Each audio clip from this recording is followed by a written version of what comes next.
ये राजनीति। किशोर तिवारी जी, आप कुछ कहना चाह रहे थे?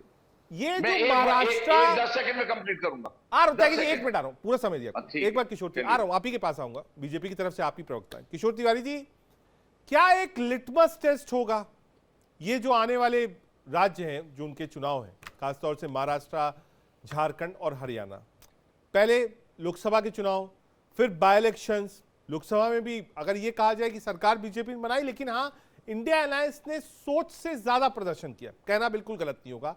महाराष्ट्र में जिस तरीके से दो पार्टियों में टूट हुई थी, उसके बाद भी इंडिया अलायंस का अच्छा प्रदर्शन रहा, कोई गलत नहीं है।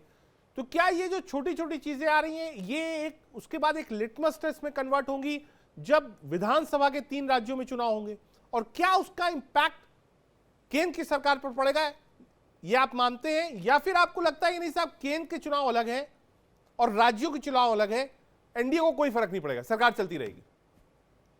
नहीं, आपने पहले, मैं जवाब देना चाहता था जो भाजपा के समर्थक राजकीय विश्लेषक है उनका, कि उन्होंने बोला कि किशोर तिवारी जी ने ये नहीं बताया, क्या कहते हैं उसे, नाम भी नहीं लिया उन्होंने ये बताया कि जो एमएलसी के चुनाव हुए थे, तो एमएलसी के चुनाव में बीजेपी ने, महायुति ने, जो अलायंस है उसके 220 विधायक है, तो उन्होंने 9 सीटें लड़ी, हमारे 60 थे तो हमने लड़े, और ऐसा है कि हम 2 सीटें जीतने वाले थे, हमने जीते।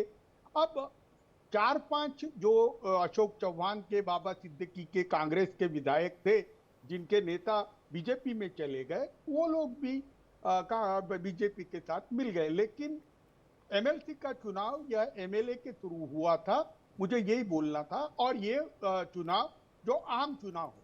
लेकिन मैं इस बात से रजत आपके बहुत सरोकार रखता हूं कि नेशनल के लिए मोदी जी को लोगों ने चुना, तो राज्य के लिए अपने परिप्रेक्ष्य में वो चुनेंगे। लेकिन आपने जो बोला कि हमारे बीजेपी के प्रवक्ता जो है त्यागी जी, वो अकेले हैं, वो अकेले नहीं है। यहाँ बीजेपी की बात पुरजोर तरीके से रखने के लिए हमारे मैथिल साहब भी बैठे हैं, ठीक है। लेकिन एक बात मैं बोलता हूँ, कपिल जी के लिए उन्होंने जो बातें की, क्योंकि कपिल श्रीवास्तव साहब के साथ मैं सैकड़ों डिबेट कर चुका हूँ, हाँ। और उनके तरीके विनयशील और विनम्र आदमी मैंने देखे नहीं। और सूर्य मैथिल जी, आप उन्हें गुंडा कह रहे थे, क्यों बिठाते हैं, ये कह रहे थे, तो आपने, मैंने सर उसमें बोला कि कोई भी व्यक्ति व्यक्तिगत टिप्पणी ना करे, मैंने ये बोल रहा, एक मिनट मैथिल जी नहीं, बिल्कुल नहीं, म्यूट कर दीजिएगा, नहीं मैथिल नहीं, बिल्कुल नहीं, मैं आऊंगा आपके पास, रुक जाइए सर, मैं आऊंगा, एक बार जाना है मुझे आरके मिश्रा जी के पास। आरके मिश्रा जी, पवन खेड़ा जी की प्रेस कॉन्फ्रेंस थी, मैंने उस प्रेस कॉन्फ्रेंस को सुना, कांग्रेस पार्टी उत्साहित है, लेकिन आप देखिए मध्य प्रदेश में सीट आपको ना लोकसभा में मिल रही है, और विधानसभा का बाय इलेक्शन हो रहा है उसमें भी नहीं मिल रही है। सरकार रहते हुए हिमाचल में भी 1 सीट कांग्रेस पार्टी हार रही है। बिहार में जहां पर अलायंस है वहां इंडिपेंडेंट जीत रहे हैं, ऐसा क्यों? देखिए रजत जी, मध्य प्रदेश में जरूर हम लोगों ने चुनाव में हमें पराजय मिली, लेकिन आप मार्जिन पे भी ध्यान देखें कि 17वें राउंड तक हम जीतते रहे और अंतिम 3 राउंड में हमें वोट कम मिले, और वो भी मार्जिन केवल 3000 का है। उसके बाद भी मैं ये मानता हूं कि मध्य प्रदेश में हमें और मेहनत करने की जरूरत है। लेकिन एक बात, अभी मैं राजनीतिक विश्लेषक महोदय को सुन रहा था, देखिए एक बात, अभी कुछ दिन पहले आरएसएस के एक बड़े नेता इंद्रेश कुमार जी हैं, हाँ। उन्होंने एक बात कही थी कि भारतीय जनता पार्टी को उसके अहंकार ने हराया। इन राजनीतिक विश्लेषक जैसे लोगों को जब सुनता हूं ना, तो वो अहंकार इनके सिर चढ़ के बोलता है। आप ये देखिए कि अभी जब 13 सीटों का आप आकलन कर रहे हैं, और हमने बताया ही कि ये पूरे देश भर की सीटें हैं, और कई जगह पर हमें भी शिकस्त मिली है। ऐसा तो है नहीं कि हमने सारी सीटें जीती है, लेकिन ये बात सही है कि उत्तराखंड की दोनों सीटें हमने जीती है, यानी उत्तराखंड की जनता ने कांग्रेस पार्टी पर फिर से भरोसा जताया है। हिमाचल में अभी हुए उपचुनाव में हमने 2 सीटें जीती है, इससे पहले भी हमने 4 सीटें जीती थी। एज अ प्रवक्ता मैं ये समझना चाहता हूं, ये डिफरेंस ऑफ ओपिनियन कैसे होता है कि जब लोकसभा के चुनाव हो, 2 बार हो, 3 बार हो, क्लीन स्वीप करती है एक पार्टी, पहली बार होता है उत्तराखंड में दोबारा सरकार बना लेती है। ऐसी कौन सी मेहनत पिछले 60 दिन में कांग्रेस पार्टी ने करी, या आपको लगता है बाय डिफॉल्ट था कि आप वहां पर बाय इलेक्शंस जीत गए? ये मतलब मैं अपने समझने के लिए, इसको आप अन्यथा मत लीजिएगा।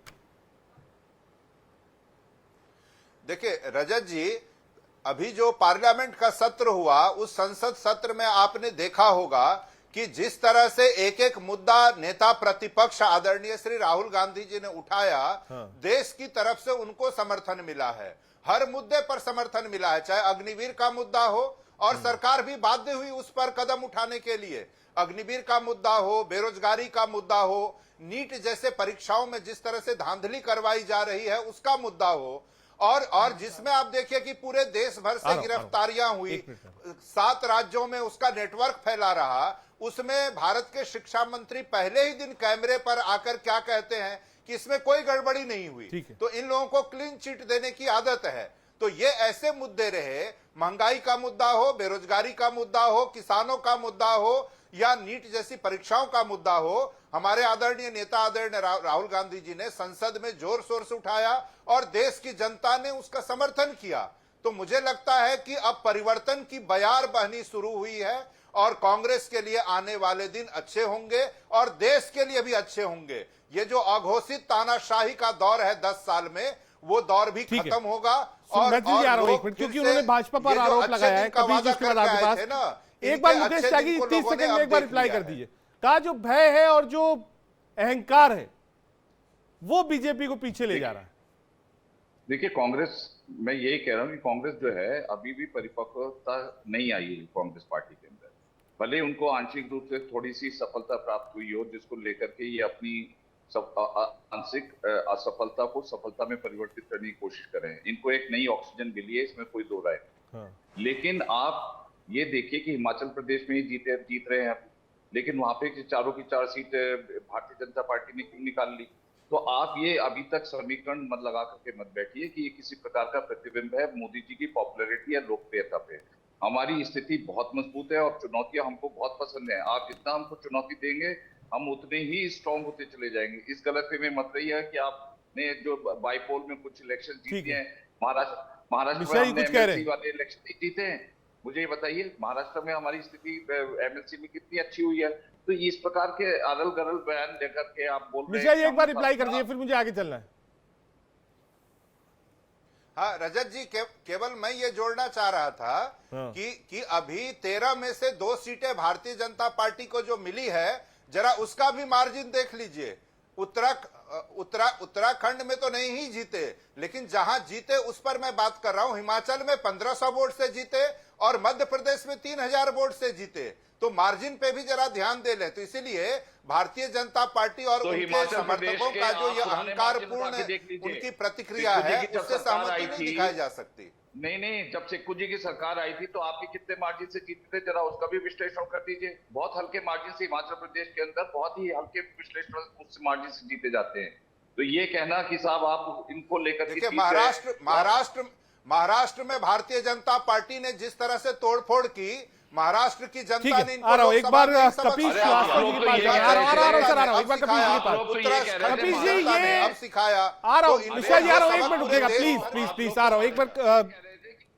बटा सन्नाटा आएगा, जो एकनाथ शिंदे की पार्टी गायब हो जाएगी। ठीक है त्यागी जा रहा हूं, एक बार कपिश जी के पास जाना है। कपिश जी ये बात तो हो गई इन 13 सीटों की, लेकिन मेरा अपना मानना है कि जो लिटमस होता है या जो राजनीति का चावल टेस्ट होता है वो होता है उत्तर प्रदेश से। उत्तर प्रदेश में भी बाय इलेक्शंस हैं। जो रिजल्ट उत्तर प्रदेश से आए वो बहुत चौंकाने वाले थे किसी के लिए, और लोगों ने ऐसा एंटीसिपेट नहीं किया था, ना तो पॉलिटिकल पार्टीज ने, ना ही किसी और सेफोलॉजिस्ट ने भी। ये जो यूपी के बाय इलेक्शंस हैं ये क्या शो करेंगे आने वाले समय में, और अगर आज ये रिजल्ट आ रहे हैं तो ये आपका भी मनोबल बढ़ाएंगे कि नहीं साहब ठीक चल रहा है मामला? यहाँ के रिजल्ट दो बातों को साबित करेंगे। एक तो ये कि दिल्ली का रास्ता उत्तर प्रदेश से जाता है और यहाँ की 10 सीटें बड़ी सीटें होंगी, 10 शुद्ध रूप से उत्तर प्रदेश के अंदर है। तो ये निश्चित रूप से ये भी तय करेंगी कि 2027 में जो विधानसभा सीट होती हैं में इलेक्शन होने हैं उनका क्या रुख होगा। दूसरा ये तय करेंगी जो दिल्ली का रास्ता जाता है उसको ये कितनी मजबूती प्रदान करेगी। और एक बात मैं आपको कह सकता हूं रजत भाई पूरी विनम्रता के साथ कि जब उत्तर प्रदेश का रिजल्ट आया था उस समय भी हम लोग कहते थे कि इंडिया अलायंस की 50 सीटें आएंगी, तो कोई मानने के लिए तैयार नहीं था। लेकिन चूंकि जमीन पे हमने काम किया था, और देखिए उपचुनाव माना जाता है कि उपचुनाव सरकार का चुनाव होता है, लेकिन उत्तर प्रदेश के घोसी में जिस तरीके से हमने जमानत जब्त कराने का काम किया था उस समय भी हम लोगों ने यही कहा था कि जनता ने उत्तर प्रदेश में अपना मन बता दिया है। हम आज भी आपको कह रहे हैं, ये चाहे जो भी कह लें त्यागी जी, उनका मुख है, वो जो चाहे सो कहें, लेकिन हकीकत यही है कि इंद्रेश कुमार जी उन्हीं के नेता हैं, आरएसएस के नेता हैं, उन्होंने भी आईना दिखाया। त्यागी रिप्लाई दे रही है, फिर जाना भी जाके सूर्य मैथिल जी के पास। कि नड्डा साहब ने ये कह दिया कि हमें आरएसएस की जरूरत ही नहीं, नड्डा साहब ने ये कह दिया कि हमें आरएसएस की जरूरत नहीं है। वापस लिया था, आप उसको नहीं बता रहे, आंशिक रूप से बता रहे कि इंद्रेश कुमार जी ने क्या कहा था, उन्होंने विड्रॉ नहीं किया अपना स्टेटमेंट, बताइए जरा। भाई मैं दूसरी बात त्यागी जी आपसे आग्रह कर रहा हूं कि मुझे आप बता दीजिए कि मोहन भागवत जी को कहा गया ना कि अब आरएसएस की जरूरत भारतीय जनता पार्टी को नहीं है। ये तो नड्डा साहब ने सबसे कहा, सबके सामने कहा, प्रेस में कहा। तो आप मुझे बताओ ये अहंकार नहीं है तो क्या है जब अपने पिता को ही पुत्र भूल जाए?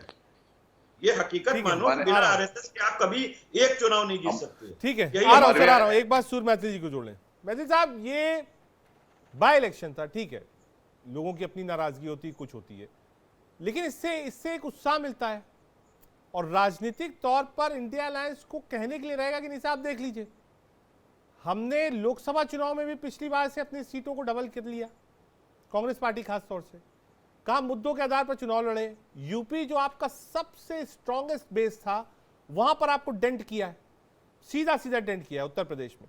तो क्या अब अलायंस वाले नहीं कहेंगे नहीं साहब अब तो लोग इंटरेस्ट में नहीं है एनडीए के, अब लोग कह रहे हैं नहीं साहब नई सरकार बनवाइए? भाई उनको भी तो कहने का मौका मिला। धन्यवाद। पहले तो 4 लाइनें हैं, अभी कपिल श्रीवास्तव जी नाम गिना रहे थे इंद्रेश जी का, तो पर उपदेश कुशल बहु तेरे जे आचरण ही ते नर न घनेरे, इसका अनुवाद कर लीजिएगा। कौन अखिलेश बखलेश, और ये झुट्टा पार्टी है कांग्रेस पार्टी, ये झुट्टा पार्टी है कांग्रेस पार्टी, इसको वोट मत देना। ये किसने कहा था? और कौन अखिलेश बखलेश, ये किसने कहा था? मध्य प्रदेश चुनावों की याद में दिला रहा हूं आपको टंडन साहब, उस समय में क्या स्थिति थी? मंच से जैसे अभी पानी पी रहे हैं ना, ये पानी पी पी के अखिलेश यादव जी ने कैसे बदतमीजी से बात की थी कांग्रेस के विषय में, और उसके बाद कमलनाथ जी ने क्या कहा था? अरे कौन अखिलेश बखलेश, क्या हुआ? आप दोनों साथ में बैठे हैं ना, काहे बौखला रहे हो कपिल श्रीवास्तव? इस प्रकार के लोगों को मैंने आपको पहले भी कहा है, आप व्यक्तिगत टिप्पणी व्यक्तिगत टिप्पणी मत करिए। इन्होंने जो नेताओं ने बयान दिया उसको रिपीट किया। मेरा ये कहना है कि आप कोई व्यक्तिगत टिप्पणी मत करिए, कोई नहीं है।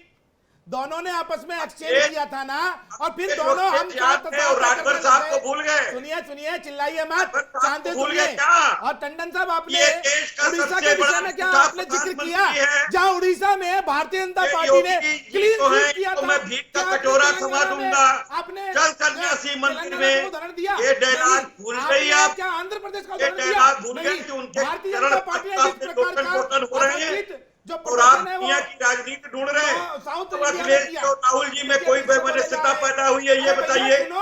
मैं अखिलेश यादव की बात बता रहा हूँ कि अपनी पार्टी के लिए एक स्थान पर है, मुझे आप की तुलना इंग्लिश से नहीं कर सकते, लेकिन राजभर साहब तो अपनी पार्टी के मुखिया हैं, वो आपके पार्टी को क्या कह रहे थे? सबसे बड़ा प्रधानमंत्री है, जब आदमी के पास जवाब नहीं को इसकी औकात क्या दिला देंगे? भीख का कटोरा थमा देंगे, चल सन्यासी मंदिर में, तो केवल पत्ता पे रोटन पोटन क्यों हो रहे थे? यही कारण बता दीजिए।